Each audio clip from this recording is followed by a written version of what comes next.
Okay, so looking at the dot plot below, I want you to find the IQR of the dot plot.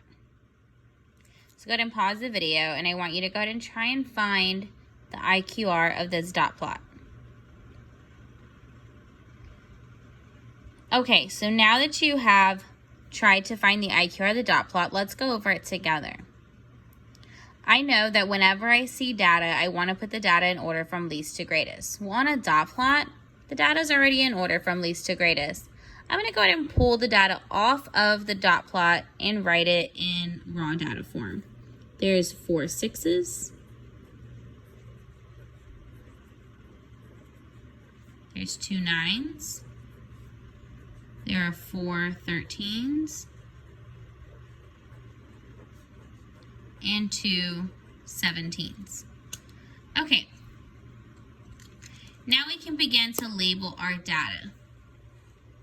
I know that the smallest value is 6, which would be labeled as my minimum. I know the largest value is 17 and can be called the maximum.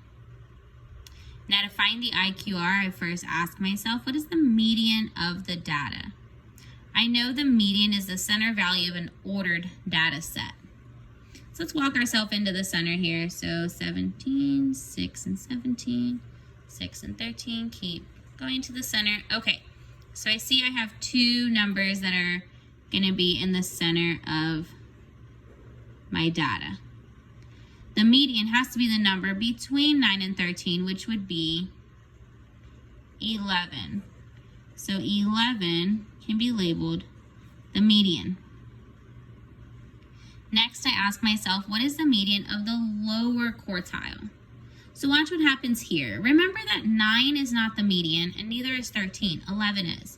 So I'm actually going to use 9 to find the center of the lower. It belongs in the lower quartile because it's not the median. So to find the center, go to the middle. I see I have 2, which is 6 and 6, which means this median would be 6. That is my lower quartile. So quartile 1 is 6.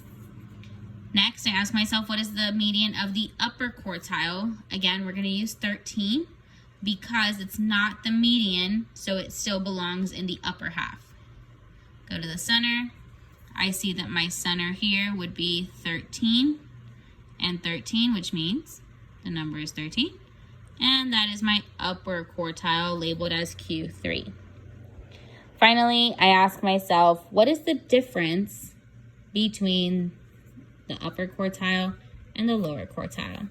So to find my IQR, I know I need to find the difference between the upper quartile and the lower quartile.